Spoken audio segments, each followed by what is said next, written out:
அந்த அடிப்படையில் தான் நெல் என்பது வெறும் ஒரு உணவுப் பொருள் அல்ல, அது ஒரு பண்பாட்டு குறியீடு. நெல் என்பதன் வேர் சொல்லை நாம் தேடிச் சென்றோம் என்றால் நம்முடைய பாவாணர் அவர்கள் மிக நுட்பமாக ஒரு செய்தியை சொல்லி செல்கிறார்கள். நெல் என்பதற்கு நல் என்று ஒரு பொருள் உண்டு.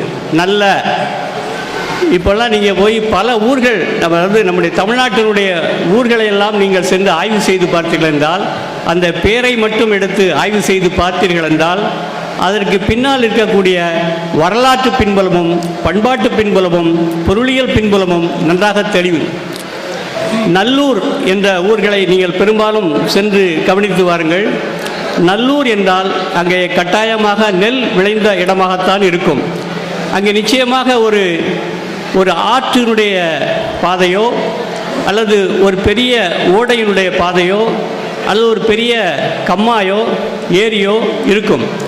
நெல் விளைகின்ற ஊர்களைத்தான் நம்முடைய முன்னோர்கள் நல்லூர் என்று பெயர் வைத்தார்கள். அது கடையநல்லூராக இருக்கலாம் அல்லது மழவராய நல்லூராக இருக்கலாம், எந்த நல்லூராகவும் இருக்கலாம். நல்லூர் என்பது நெல் விளைகின்ற ஊரைத்தான் குறிக்கின்றது. ஆகவே இந்த பண்பாடு முழுவதும் நம்முடைய இரத்தத்தோடு சேர்ந்து வழங்கி வருகிறது. இதற்கு முன்பாக நான் ஏற்கனவே சொன்னது போல இந்த உலகம் எப்படியெல்லாம் பிளவுபட்டு கிடக்கிறது என்பதற்கு மிகச்சிறந்த எடுத்துக்காட்டு தமிழ்நாட்டை எடுத்துக்கலாம்.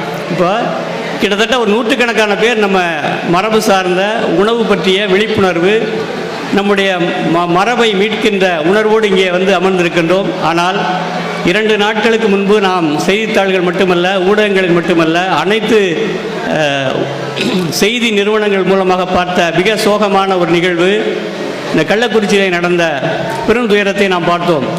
அதாவது நாம் என்ன உணவு உண்ண வேண்டும் என்று இங்கு பேசிக்கொண்டிருக்கின்றோம், எவ்வாறு சிறப்பான உணவை உண்ண வேண்டும் என்று நாம் பேசிக்கொண்டிருக்கின்றோம். ஆனால் அங்கே உணவிற்காக மெத்தலானை உண்டு மடிகின்ற தமிழர்களையும் பார்க்கின்றோம். இதுதான் 2 வேறுபட்ட உலகம் ஆக நாம் பார்க்கக்கூடிய ஒரு சோகமான செய்தியாக இருக்கிறது.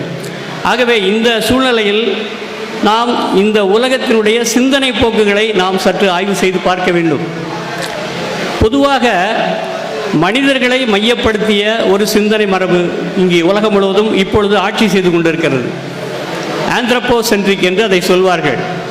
இந்த படைக்கப்பட்ட அனைத்தும் மனிதர்களுக்கே சொந்தமானது, மனிதனே ஆளப் பிறந்தவன், மனிதன் பேராற்றல் மிக்கவன், the master of the universe அல்லது மாஸ்டர் ஆஃப் த வேர்ல்ட் என்று அந்த சிந்தனை மரபு சொல்கிறது. இன்னொரு பக்கம் நம்மளை போன்ற பழங்குடி மரபு சிந்தனை என்ன சொல்கிறது என்றால், இந்த உலகம் என்பது அனைவருக்கும் சொந்தமானது, மனிதர்களுக்கு மட்டுமல்ல அனைத்து உயிர்களுக்கும் சொந்தமானது, பிறப்பு ஒக்கும் எல்லா உயிர்க்கும் என்று வள்ளுவர் சொல்கின்றார்.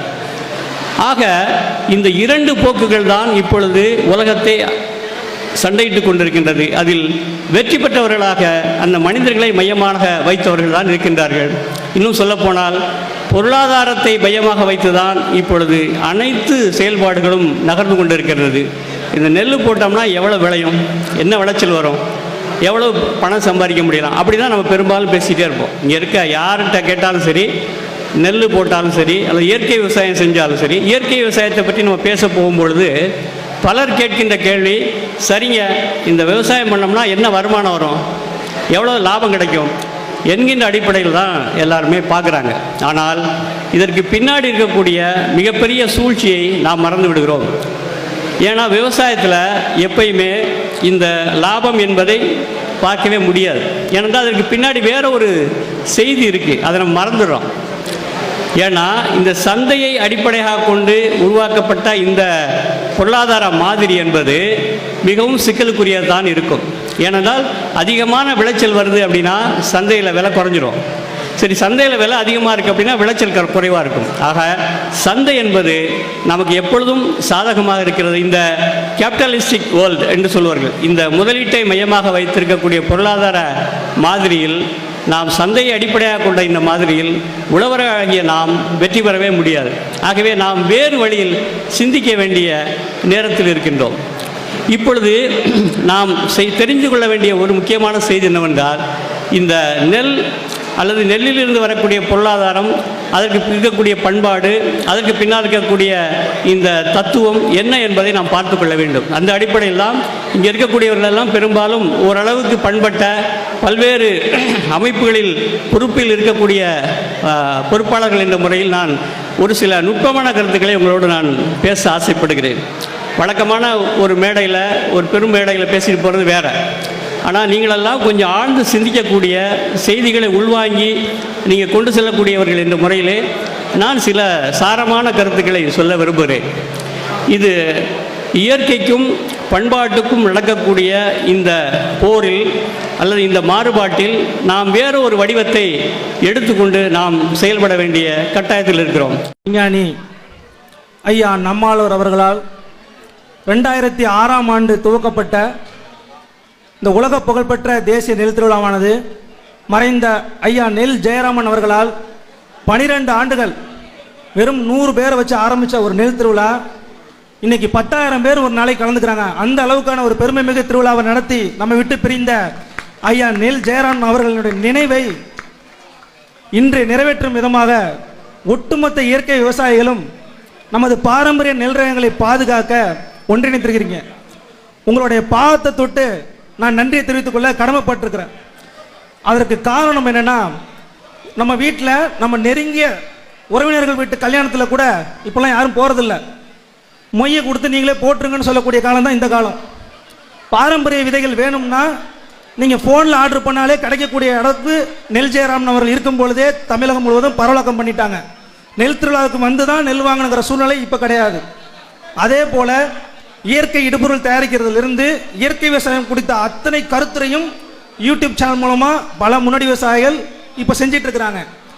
இதை எல்லாம் தாண்டியும் இந்த நெல் திருவிழாவிற்கு இத்தனை ஆயிரம் பேர் பல மாவட்டங்களில் இருந்தும் மாநிலங்களில் இருந்தும் வந்திருக்கீங்கன்னா அதற்கு ஒரே காரணம் ஐயா நம்மாழ்வார் மற்றும் நெல் ஜெயராமன் அவர்கள். அவர்களுடைய நினைவை போற்றும் விதமாக உங்களுடைய பரத்த கரவுளை இந்த நேரத்தில் தெரிவிப்போம். ஐயா நெல் ஜெயராமன் அவர்கள் 2018 இறந்தது உங்கள் எல்லாருக்குமே தெரிஞ்சிருக்கும். அதில் அவர் கடைசியாக இறக்கு போகிறதுக்கு கொஞ்ச நாளைக்கு முன்னாடி மருத்துவமனையில் நடந்த ஒரு சில விஷயங்களை இந்த நேரத்தில் பதிவு செய்ய நான் கடமைப்பட்டிருக்கிறேன். அதற்கு காரணம் என்னென்னா, ஒரு ஊசி 3 லட்சம் ரூபா வரும். அந்த நேரத்தில் பல பேர் உதவி செஞ்சாங்க. நம்ம திருத்திரப்பூண்டியை சேர்ந்த மருத்துவர் டாக்டர் ராஜா அவர்களாக இருக்கட்டும், திரு செந்தூர்பாரி ஐயா அவர்களாக இருக்கட்டும், பல நபர்கள் நம்ம குறிப்பிட்டு சொல்ல முடியாது. அவ்வளோ பேரும் நெல்லை உயிரோட பாதுகாத்து வருகிற நம்ம நெல் ஜெயராம் உயிரை பாதுகாக்கணும்னு சொல்லி நிறைய பேர் உதவி செஞ்சாங்க.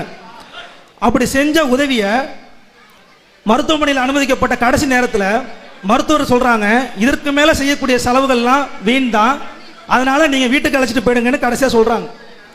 அந்த நேரத்தில் தான் நம்மளுடைய இயக்குனர், அன்பு அண்ணன், நான் இயக்குனர் சொல்கிறத விட எனக்கு கூட பிறக்காத ஒரு அண்ணன் திரு சரவண அண்ணன், அவங்களுக்கும் அவங்களுடைய பரத்த கவலையை எழுப்புங்க. அது காரணம் இருக்குது. ஒரு உச்ச நடிகராக இருக்கக்கூடிய அண்ணன் சிவகார்த்திகேயனிடம் இந்த செய்தியை எப்படி கொண்டு போய் சேர்க்கணும்னு அண்ணன் போராடினது எனக்கு மட்டும்தான் தெரியும். ஒரே விஷயம் தான் சொன்னாங்க, அண்ணன் நான் யார் காலில் விழுந்தாவது பணத்தை எடுத்துகிட்டு வரேன், நீங்கள் கொண்டு போய் மருத்துவமனையில் சேருங்கன்னு சொன்னவர் திரு சரவணன் அண்ணன் அவர்கள். அவங்க நீங்கள் ஒரு பரத்த கொள்ளையாக ஒரு உழவர்கள் சார்பாக நீங்கள் செய்யணும். அதை செஞ்சது மட்டும் இல்லாமல் மறு நிமிஷமே அண்ணன் வந்து சிவகார்த்திகேயன் மருத்துவமனைக்கு தேவையான அத்தனை செலவுகளையும் நான் ஏற்றுக்கிறேன்னு சொல்லிட்டாங்க. ஆனால் நெல் ஜெயராமன் அவங்க சொன்னாங்க, நான் அவரை பார்க்கணும், எனக்கு உதவி செஞ்ச அவரை நான் பார்க்கணும், நான் எப்போ அங்கே பார்க்கலான்னு கேளுங்க, நான் போய் பார்க்குறேன்னு சொன்னபோது அடுத்த நாளே அண்ணன் சரவணன் மூலமாக திரு சிவகார்த்திகேயன் அவர்கள் நேரில் வந்து பார்த்தார்கள். அதன் மூலம் கிடைத்த புகழ் வெளிச்சம் மூலம் இன்னும் பரவலாக விவசாயிகளுக்கு மட்டுமே தெரிந்த ஐயா நெல் ஜெயராமன் அவர்கள் இன்று பட்டி தொட்டியெல்லாம் தெரிவதற்கான முக்கிய காரணத்தில் ஒன்று நமது அண்ணன் திரு சிவகார்த்திகேயன் அவர்கள்.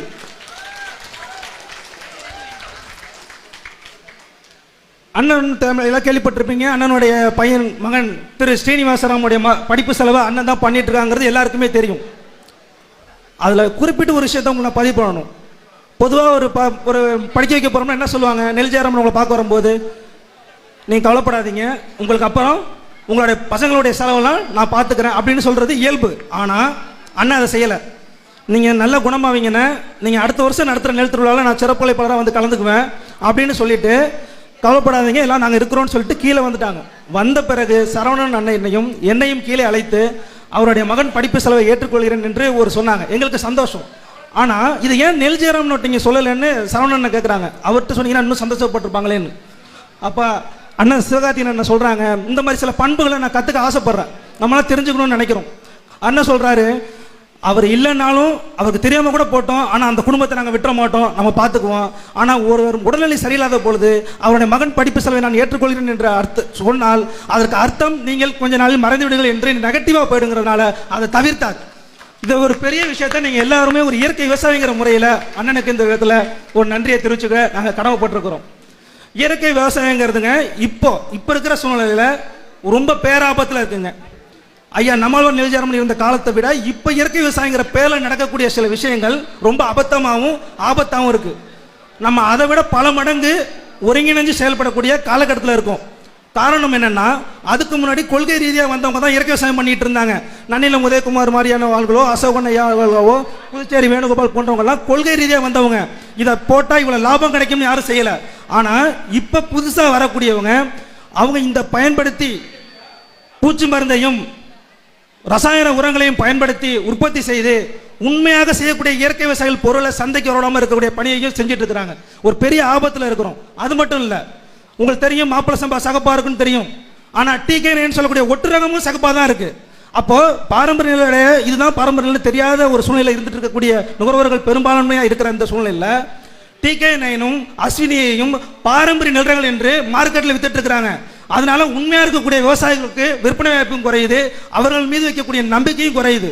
அது மட்டும் இல்லை, நம்மளுடைய கவுனியை மேம்படுத்தப்பட்ட கவுனினும் மாப்பிள சம்பாவை மேம்படுத்தப்பட்ட கவுனினும் அது பக்கம் ஒரு நெல் ஆராய்ச்சி பண்ணி எங்களுக்கு எதிராகவே அது செயல்பட்டு கொண்டுட்டு இருக்கிறாங்க. இவ்வளவு பார்க்கறதுக்கும் உள்ளாயிருக்கக்கூடிய நமது பாரம்பரிய நெல்லை ஐயா நம்மளோரும் நம்மளை விட்டு இல்லை, நெல் ஜெயராமனும் இல்லை, இது ஒரு ஆள் ரெண்டு ஆள் செய்யக்கூடிய விஷயங்கள் இல்லைங்க. ஒட்டுமொத்த இயற்கை விவசாயிகளுக்கு உறுதுணையாக இருக்கணும். அவங்க எந்த எதிர்பார்ப்பும் இல்லை. இயற்கை விவசாயம் செஞ்சால் இங்கே யாரும் கோடீஸ்வரராக ஆகுவோன்னு நம்பி இயற்கை விவசாயத்துக்கு யாரும் வரல.